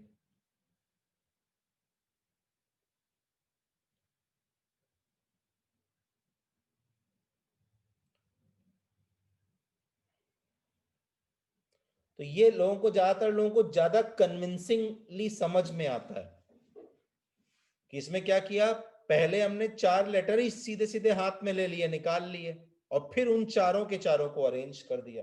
तो पहले 7 में से 4 लेटर निकाले, और हर वे में फैक्टोरियल 4 मल्टीप्लाई क्यों होगा ये आपको समझ में आना चाहिए, क्योंकि हर केस में फैक्टोरियल 4 वर्ड्स बनते चले जाएंगे। I hope it's very very clear without fail. ठीक है,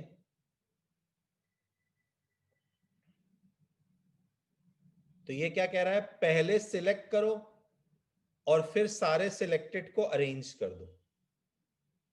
आई थॉट इट्स क्लियर। ठीक है,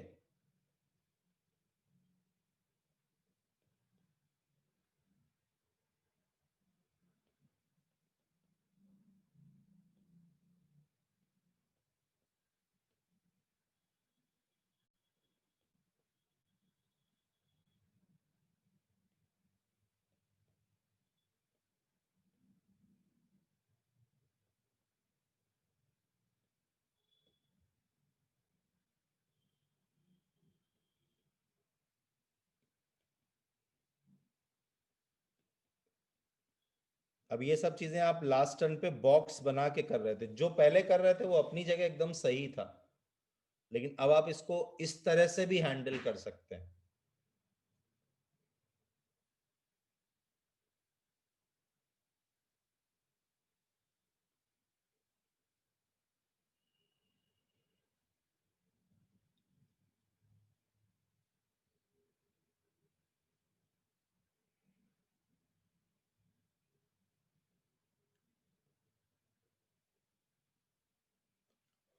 तो काफी क्लियर होना चाहिए। पहले आप क्या करो, ये 7 डिफरेंट डिजिट्स हैं, इनमें से पहले 4 को सिलेक्ट कर लो, तो उससे फिक्स हो जाएगा किन 4 को आप यूज कर रहे हो,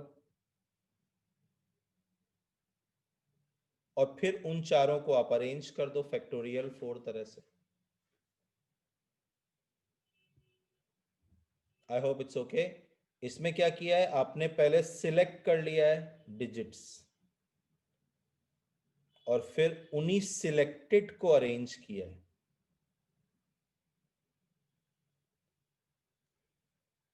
तो ये आपकी चॉइस रहेगी, कई लोग ऐसे भी करते हैं। ओके, मतलब दोनों ही सही है, जो पिछले टर्न पे था वो भी सही था, और जो आप कर रहे हैं वो भी सही है।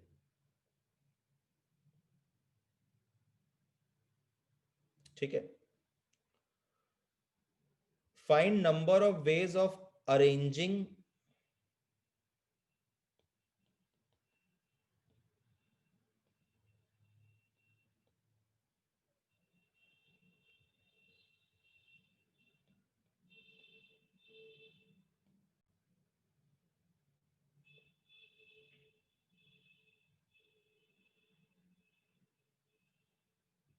पहले सिलेक्ट करने से क्या फायदा होता है कि हमारे पास किनको यूज करना है वो हमारे हाथ में आ जाता है, फिर उन सब के सबको हम अरेंज कर देते हैं।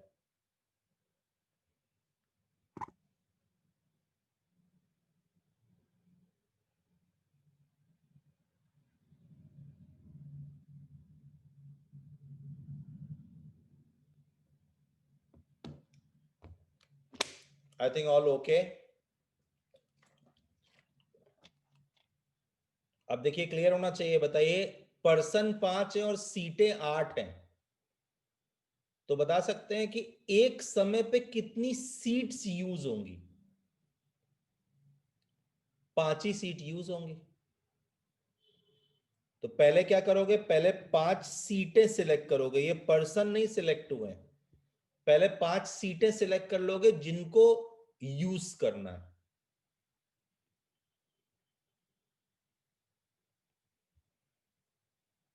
ठीक है। अब बताइए मुझे कि अब सीटें 5 हैं या 8 हैं? अब 5 ही सीटें हैं, आपने फिक्स कर लिया कि कौन सी 5 सीटों को हम यूज करने वाले हैं। अब बाकी 3 से मतलब नहीं है। और अब सवाल क्या है कि 5 पर्सन है और 5 ही सीट है, तो वो फैक्टोरियल 5 तरह से अरेंज हो जाएंगे।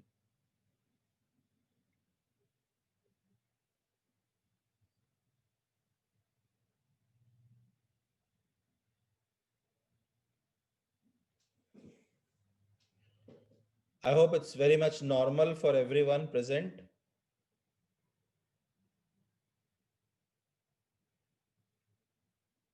Find total number of different words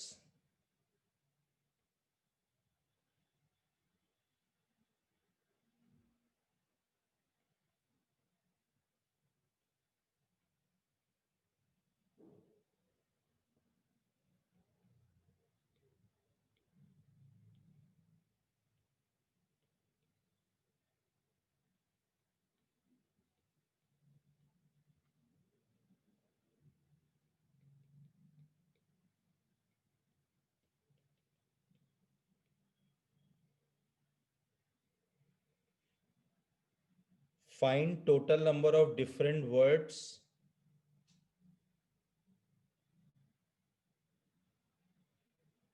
formed. Find total number of different words formed.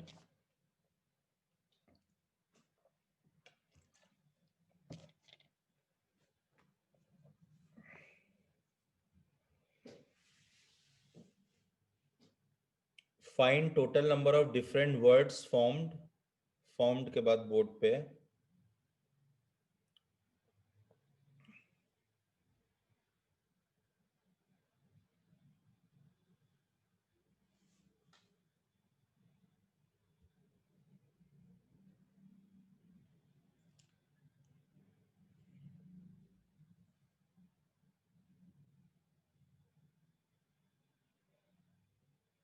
तो देखिए आप देख सकते हैं कि हमारे पास वॉवेल्स हैं आई ओ यू ई, ये वॉवेल्स हैं,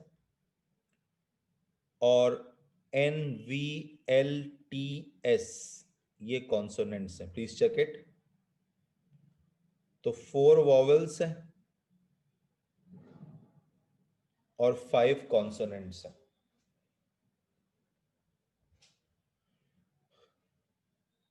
अब हम क्या करेंगे, जो करेंगे वो बहुत क्लियर कट है। पहले क्या करेंगे, हम 4 में से 3 वॉवेल्स सिलेक्ट कर लेंगे और 5 में से 2 कॉन्सोनेंट सिलेक्ट कर लेंगे।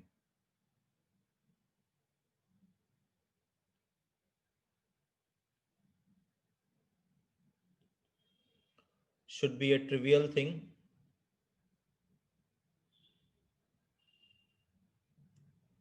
अब बताइए, तो आपने क्या किया, 4 में से 3 वॉवेल सिलेक्ट कर लिए, 5 में से 2 कॉन्सोनेंट सिलेक्ट कर लिए। अब आपके पास पांचों लेटर आपके पास आ गए जिनसे वर्ड बनाना है। तो अब तो पांचों के पांचों को आप अरेंज कर दोगे। ये तो समझ रहे होगे कि बीच में अरेंज नहीं करेंगे। ऐसा तो करेंगे नहीं कि वॉवेल को लेके अरेंज कर दें। भाई जो नंबर वर्ड बनेगा उसमें तो वॉवेल और कॉन्सोनेंट दोनों होंगे। तो पहले पूरा हम सिलेक्ट कर लेंगे, वॉवेल कॉन्सोनेंट पूरा 5 का सेट हमारे पास आ जाएगा। फिर हम उनको अरेंज करेंगे फॉर अंडरस्टूड रीजंस। अब कुछ थोड़े बेटर सवाल आपको दिखाई देंगे, 3-4। ओके, जैसे 3 वैन्स हैं,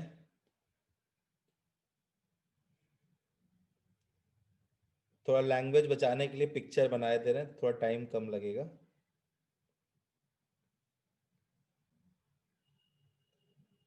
ये इसमें सीट्स हैं, तो शक्ल से दिख रहा होगा 3 सीटें आगे हैं और 4 सीटें पीछे। ऐसे 3 वैन्स हैं, हर एक में 3 सीटें आगे हैं और 4 सीटें पीछे।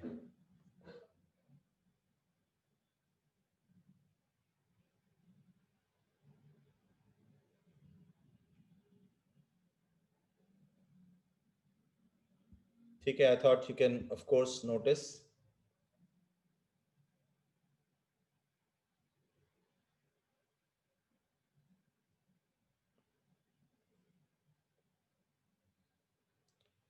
कोई शक नहीं है इसमें। अब आगे है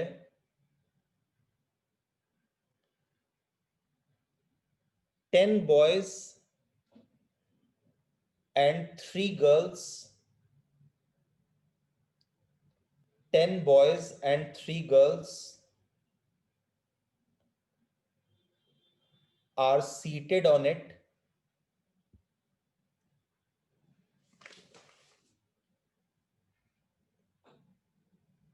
such that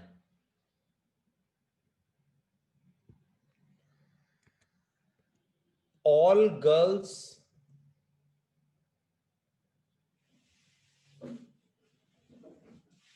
sit together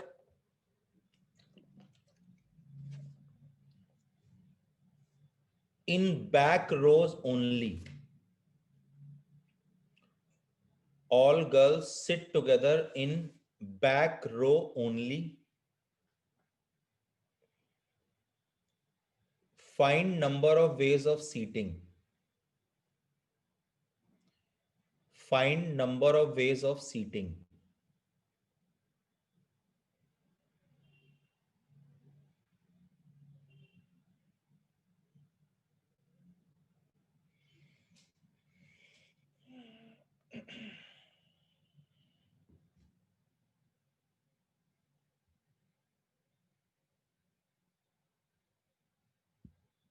I repeat, ये 3 वैन्स हैं, सब में 3 सीटें आगे हैं और 4 सीटें पीछे हैं।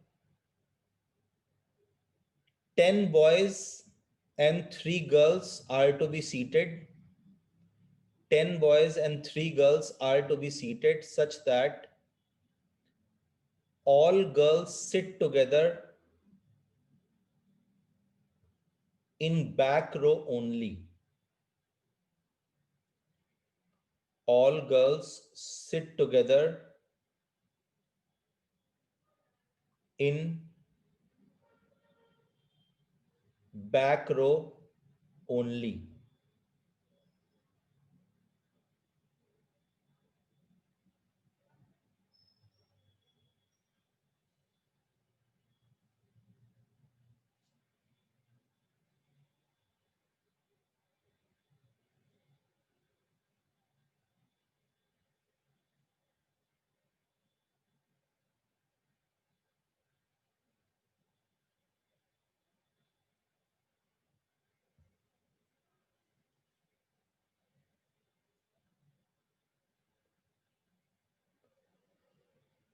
तो देखिए इसमें थोड़ी काउंटिंग भी है और थोड़ा एनसीआर भी है।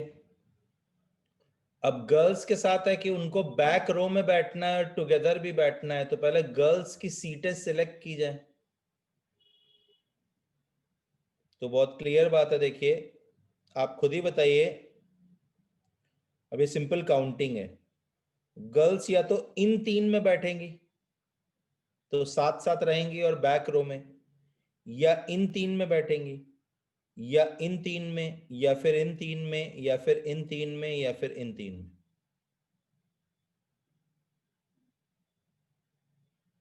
तो काउंट करके बताइए नंबर ऑफ वेज, या तो ये 3, या फिर ये 3, या फिर ये 3, या फिर ये 3, या फिर ये 3, या फिर ये 3।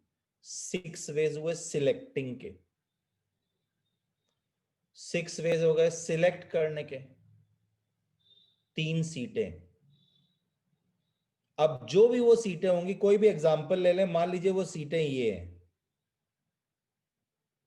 और ऐसे कितने वेज हैं, 6 वेज हैं।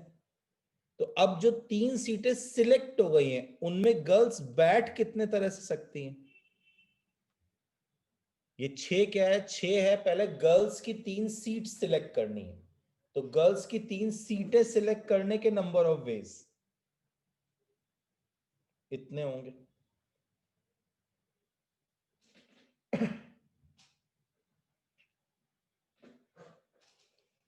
फिर जो 3 सीटें सिलेक्ट हो गई हैं, उनमें गर्ल्स को बिठाने के फैक्टोरियल 3 वेज होंगे। अब तक क्या हुआ, 3 सीटें खत्म हो गई, उनमें तीनों गर्ल्स बैठ भी गई। अब मैं उनको सिर्फ समझाने के लिए हटाए दे रहा हूं। तो गर्ल्स टुगेदर हो गई, जहां बैठना था वहां बैठ गई, और साथ साथ हो गई, हटाना सिर्फ समझाने के लिए। अब बताइए कितनी सीटें बची? तो 18 सीटें बची, 18। और अब बताइए 10 बॉयज में कोई कहीं भी जा सकता है, तो वही 18 C 10 इंटू फैक्टोरियल 10। पहले 18 में से 10 सीटें सिलेक्ट करेंगे, फिर उनमें उन बॉयज को बिठाने के फैक्टोरियल 10 वेज होंगे। कुछ लोग इस चीज को सीधे 18P 10 कर देते हैं, लेकिन ज्यादातर लोग ऐसे ही, उनको ज्यादा कंफर्टेबल होता है।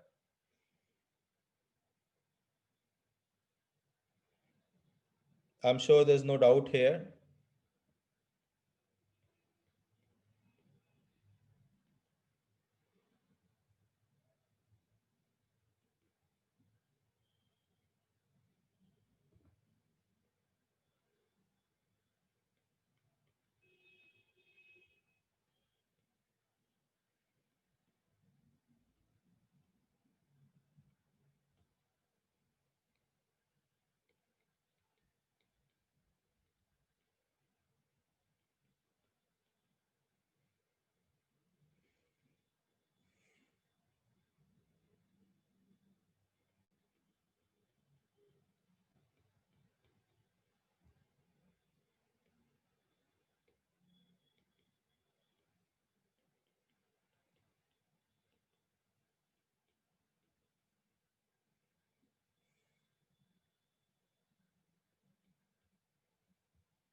तो ऐसे देखिए बहुत से क्वेश्चंस हो सकते हैं, तो इसमें हम एक सेट मेथड बनाने की कोशिश कर रहे हैं।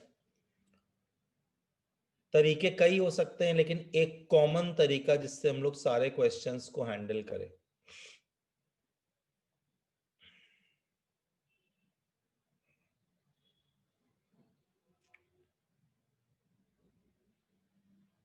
ये मान लो 7 सब्जेक्ट्स हैं।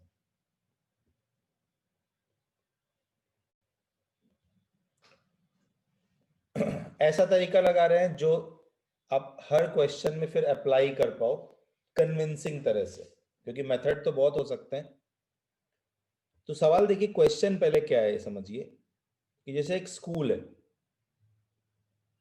अब उसमें 7 पीरियड होने हैं, 7 पीरियड्स होने, first period, second period, third period, fourth, fifth, six, seventh. ठीक है, I am sure you can read that much. और ये भी पक्का है कि यही सब्जेक्ट्स पढ़ाए जाएंगे उसमें। तो एक बात समझ में आ रहा होगा, बताइए कि इस स्कूल को बहुत तरह से चलाया जा सकता है। वो इस बात पर डिपेंड करेगा कि किस ऑर्डर में आप सब्जेक्ट पढ़ा रहे हो सकता है आप इंग्लिश पहले पढ़ाओ, फिर फिजिक्स पढ़ाओ, फिर मैथ्स पढ़ाओ, फिर जूलॉजी पढ़ाओ, वो आपकी अपनी मर्जी हो सकती है। तो इसमें यह पूछा गया है कि स्कूल को कंडक्ट कराना है। अच्छा बताइए, अगर कोई रेस्ट्रिक्शन ना होती तो स्कूल को कंडक्ट करने के कितने वेज आते? अगर कोई रेस्ट्रिक्शन ना होती तो स्कूल को कंडक्ट करने के कितने वेज आते? सीधे फैक्टोरियल 7 आते हैं, बिकॉज 7 सब्जेक्ट्स हैं और 7 पोजीशंस में वो अरेंज होंगे, तो 7 फैक्टोरियल वेज आ जाते हैं सीधे सीधे। लेकिन यहां ऐसा नहीं है, यहां ये कहा गया है कि एक पर्टिकुलर चीज फिक्स है, और वो ये है कि maths is done after physics only and chemistry is done after maths only. After का मतलब जस्ट आफ्टर नहीं है, आफ्टर का मतलब बाद में। ठीक है, तो इसका मतलब क्या हुआ? इसका मतलब हुआ कि अगर आप पूरा पढ़ लें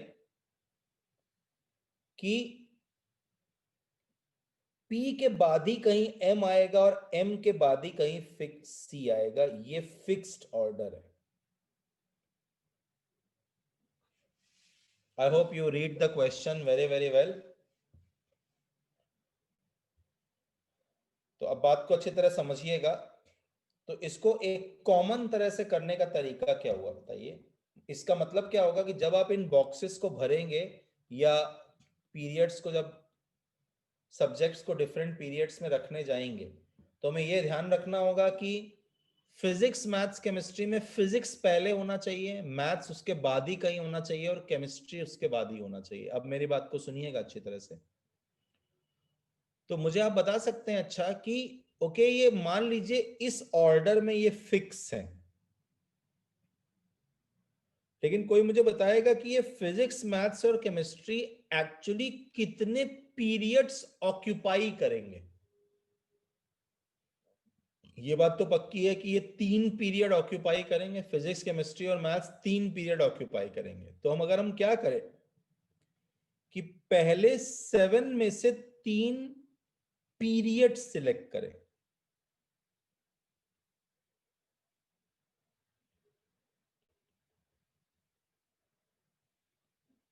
कंफ्यूज मत होइएगा, सब्जेक्ट नहीं सिलेक्ट हो रहे हैं। जो ये 7 पीरियड हैं, first period, second period, third period, उनमें से मैंने 3 पीरियड सिलेक्ट कर लिए हैं। मैंने नीचे पीसीएम जानबूझ के लिखा है, क्योंकि अभी मैं कोई ऑर्डर की बात नहीं कर रहा, कंफ्यूज मत होइएगा। कई चीजें डेलिबरेटली की जाती हैं।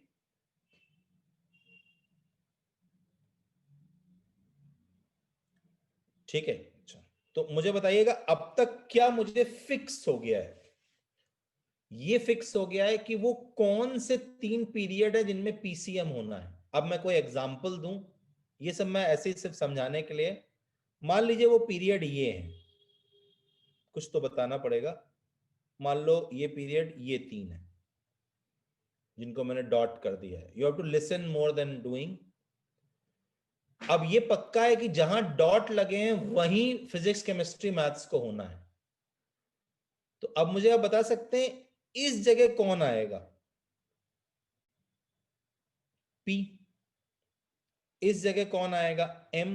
और इस जगह कौन आएगा, सी। ठीक है, तो बस मुझे इतना बताइए कि जो 3 जगह मैंने सिलेक्ट कर ली हैं उनमें इन तीनों सब्जेक्ट को रखने के नंबर ऑफ वेज कितने हैं, नंबर ऑफ वेज।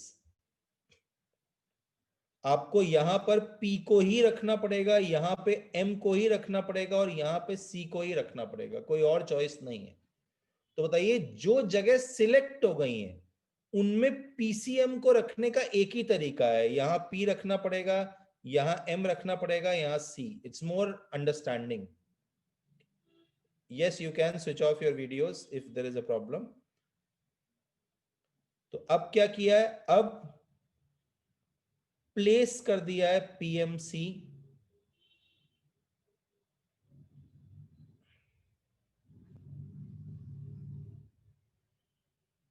1 लिखने से फर्क नहीं पड़ता है, लेकिन वो इससे समझ में आता है कि ये 1 क्या हुआ। मैं फिर से पूछ रहा हूं, कोई भी एग्जांपल ले ले, मान लीजिए जो 3 सिलेक्ट हुए होते, ये मतलब इट्स ऑल अंडरस्टैंडिंग, वो मान लीजिए ये 3 होते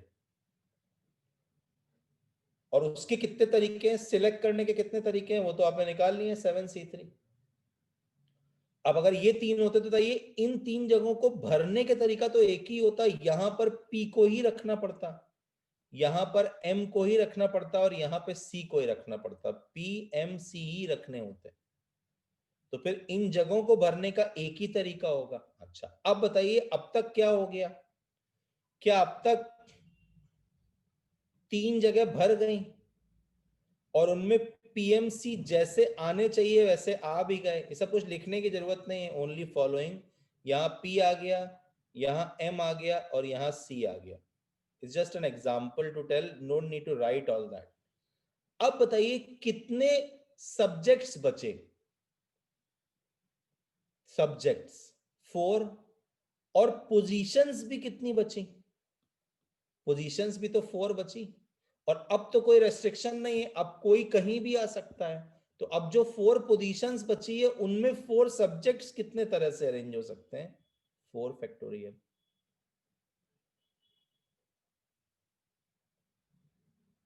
जो रिमेनिंग सब्जेक्ट्स हैं उनको अरेंज कर देंगे। ये इनटू 1 समझाने के लिए कि उन 3 जगहों पे जो 3 जगह सिलेक्ट किए हैं उसमें पीएमसी ही रखना पड़ेगा, मतलब आगे पीछे नहीं कर सकते, पहले वाले में P, अगले वाले में M, उससे अगले वाले में C ही रखना होगा। तो उसको भरने का नंबर ऑफ वेज 1 होगा, नंबर ऑफ वेज 1 होगा।